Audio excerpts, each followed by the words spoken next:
வணக்கம், ரெமி கிச்சனுக்கு உங்களை வரவேற்கிறேன். இன்றைக்கி நம்ம பீட்ரூட்டை வச்சு ஒரு ரசம் வைக்க போகிறோம். பீட்ரூட் சூப்பு மாதிரி தான் இது வந்து நம்ம பீட்ரூட்டை பொரியல் கூட்டு இப்படிலாம் பண்ணாலும் அந்த இனிப்பு சுவை இருக்கிறனால நிறைய பேருக்கு பிடிக்காது. நம்ம ஒரு வித்தியாசமாக இது ஒரு ரசம் மாதிரி சூப் மாதிரி வச்சோன்னா எல்லோரும் சாப்பிடுவாங்க. பீட்ரூட்டை இந்த மாதிரி பீஸாக கட் பண்ணி நீங்கள் வந்து ஒரு 2 தக்காளியும் போட்டு ஒரு கிளாஸ் தண்ணி ஊற்றி கொஞ்சம் மஞ்சத்தூள் கொஞ்சம் பெருங்காயம் போட்டு வேக வைக்கணும். வேக வைக்கும்போது அந்த வெந்த உடனே அதனுடைய தக்காளியோட தோல் வந்துடும். நமக்கு அந்த தோலை வந்து எடுத்துடணும். ஏன்னா இதை அரைக்கணும். அப்போ இந்த தோல் இருந்தால் நமக்கு டிஸ்டர்பாக இருக்கும். அதனால் இந்த தோலை வந்து வெந்த உடனே இந்த தோலை எடுத்துடணும். வேக வச்சு பண்ணிங்கன்னா தான் அந்த தோல் வரும். நமக்கு தக்காளியை வந்து முழுசாகவே நீங்கள் 2ஆக கீறிட்டு இந்த மாதிரி தக்காளியை நடுவில் கீறிட்டு போட்டிங்கன்னா அந்த தோல் நமக்கு வந்துடும். அந்த தோலை எடுத்துட்டு இந்த தண்ணியோட பீட்ரூட் தண்ணியோடு நம்ம இதை அரைக்கணும். பீட்ரூட்டை இந்த மாதிரி பீஸாக கட் பண்ணிக்கணும்.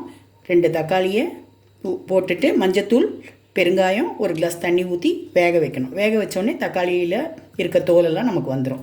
தோல் வந்த உடனே இந்த பீட்ரூட்டையும் தக்காளியும் மிக்சியில் போட்டு அரைச்சிடணும். அதுக்குள்ளே சாதாரணமாக நம்ம ரசத்துக்கு வைக்கிற மிளகு, ஜீரகம், பூண்டு, கருவேப்பிலை, புளித்தண்ணி எல்லாம் ரெடியாக இருக்கணும். மஞ்சத்தூளும் பெருங்காயமும் இந்த தண்ணியிலே போட்டு வேக வச்சுருங்க. இப்போ நம்ம இதை அரைச்சிட்டு பார்க்கலாம். இப்படி அரைக்கும்போதே 2 கருவேப்பிலையும் அதில் போட்டு அரைச்சிட்டிங்கன்னா இன்னும் வாசனையாக இருக்கும். எடுத்து போடாமல் அப்படியே சாப்பிடுவாங்க.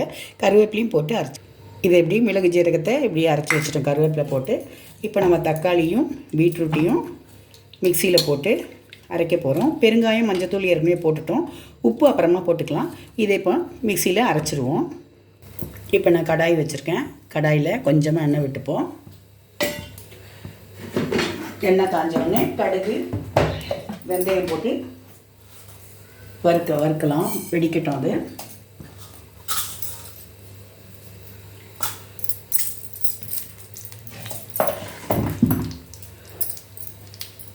கடுகு வெடிக்கட்டும்.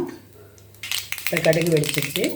இப்போ நம்ம இந்த மிளகு, ஜீரகம், பூண்டு, கருவேப்பிலையை போட்டுப்போம்.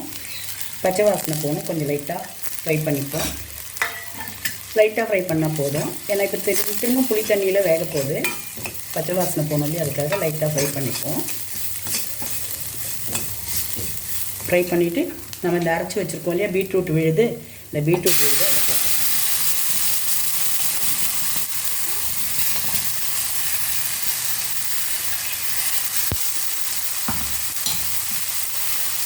பீட்ரூட்டும் தக்காளியும் வேக வச்சு அரைச்ச விழுது இதை போட்டு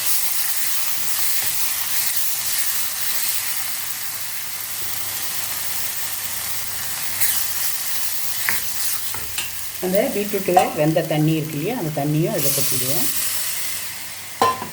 கொஞ்சம் சூடாகட்டும்.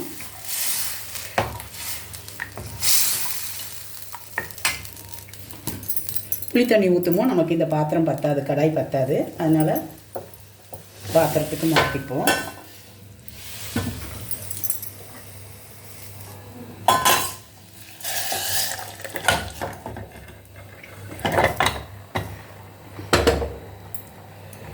இப்போ கொஞ்சம் லைட்டாக சூடாகட்டும்.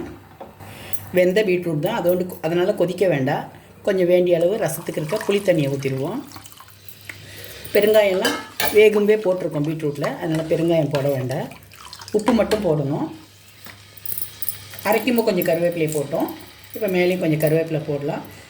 கொத்தமல்லி இருந்தாலும் போடலாம். எங்கிட்ட கொத்தமல்லி இல்லை, அதனால் நான் கருவேப்பிலை மட்டும் போடுறேன். கொத்தமல்லி இருந்தால் கொத்தமல்லியும் போட்டுருங்க. இப்போ இது கொஞ்சம் புளி தண்ணி கொதிக்கட்டும். அதை நுரக்கட்டும் இல்லையா, ரசம் அந்த மாதிரி நுரக்கட்டட்டும். இப்போ நம்ம உப்பு போட்டுப்போம்.